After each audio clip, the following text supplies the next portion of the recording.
And a good Monday to you. I'm Craig Melvin in for Tamron Hall. The News Nation is following major developments in the bridge scandal involving Governor Chris Christie. A new round of subpoenas is expected soon as New Jersey lawmakers press for more answers into the closure of lanes near the George Washington Bridge. They will likely be demanding more documents from Governor Christie's former chief of staff, Bridget Ann Kelly, and spokesman Michael Juniak, along with other aides named in documents released last week. State Democrats are also planning to convene a special session Thursday to vote on extending their investigation. State Assembly leadership today announced a new special investigative committee. Earlier, I talked to the Democratic Assemblyman John Wisniewski, who is leading that investigation. We will continue to follow this step by step. We know that the governor's deputy chief of staff, Bridget Kelly, gave the order to have these lanes closed. We need to not only speak with her, but obtain documents from her work in the governor's office. I mean, nobody believes for a moment that she had the kind of power to do that, or that anyone believed that she had the kind of authority to do that. So who else was involved in making this decision are important questions the committee needs to get answers to. Meanwhile, several Democratic mayors now claim they may have also been punished by Governor Christie's administration for failing to endorse him. Also today, a new federal probe into whether the Christie administration improperly spent Hurricane Sandy relief funds on an ad campaign featuring the governor and his family.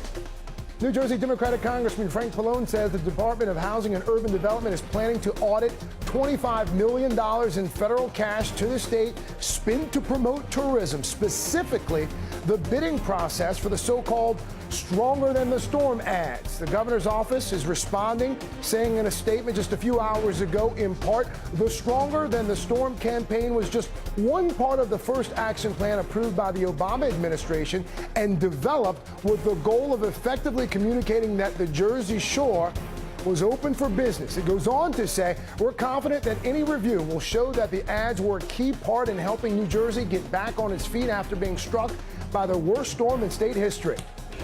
Governor Christie has no public events scheduled today, but he delivers his State of the State address tomorrow. You can catch it here on MSNBC, by the way. Joining me live now here in the studio, though, is Elizabeth, New Jersey's Mayor Chris Bollwage, who believes that his city was targeted by the governor's office. Mayor, thanks for stopping by. Greg, thanks for having me. According to the New Jersey Star-Ledger, you claim that Governor Christie targeted your city and shut down the Department of Motor Vehicles after state legislators fought Christie on several pieces of legislation. What evidence do you have, first of all, to suggest that this was, in fact, political retribution? You know, in the fall of 2010, Senator Lesniak and Assemblyman Cryan were opposing certain bills and legislation. I also came out and opposed their 2.5% cap law at that time. And then come September, October, we received word that the Division of Motor Vehicles was closing the motor vehicle place in the city of Elizabeth. And we've had a motor vehicle location in our city since the time Henry Ford first built cars. How was it explained to you at the time? Well, basically, a sign went up in the window, and the lease was expired, and we wrote them letters asking to work with them on a new lease. The state, Ray Martinez, the DMV, the governor, we asked for to work with us in order to locate another place, come down with cheaper rent, but please keep the Division of Motor Vehicles. It really affects the business community that has to use that on a facility on a daily basis. Did you suspect this before, or was this something that you suspected after the George Washington Bridge lane closures? We suspected it before. I mean, this is the way this administration does business. I mean, either you're with them or you're not. And clearly what happened in 2010 was a harbinger of things to come. You know, what you just said is something that I've heard from others over the past few days, that this is the way this administration conducts business. If that is the case, if that's true, then why only now are we starting to hear stories like this? Why only now are mayors like yourself starting to come forward to say, you know what, I was bullied, I was strong-armed, my constituents suffered as a result of me not cooperating or not playing ball with this administration? Well, we came forward in 2010 and 2011. There were letters written, there were press releases in the Star-Ledger, there were comments made on local access TV stations. It just wasn't a focus because the media was in love at that time him with the governor's bully pulpit, his bully attitude. And so the George Washington Bridge, where it affected thousands of people, women died, ambulances couldn't get through, people couldn't get to work. And when the national media and the state media now gets a hold of this, all of a sudden now they look at other issues. But we said this back in 2010 and 2011. The governor's office has released a statement. We do want to put this up for our viewers at home and folks who might be listening.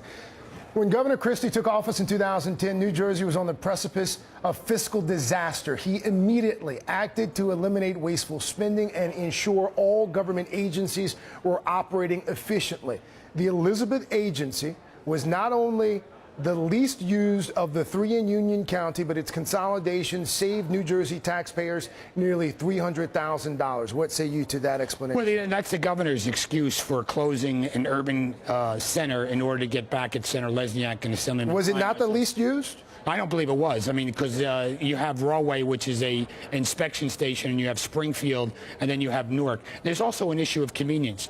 This Elizabeth station was on all of the bus routes. We are an urban community that has demographics where people need to get to the agency. We have business community, car dealerships, and that's increased the cost of travel for these folks in order to register their automobiles and put their automobiles on their rolls.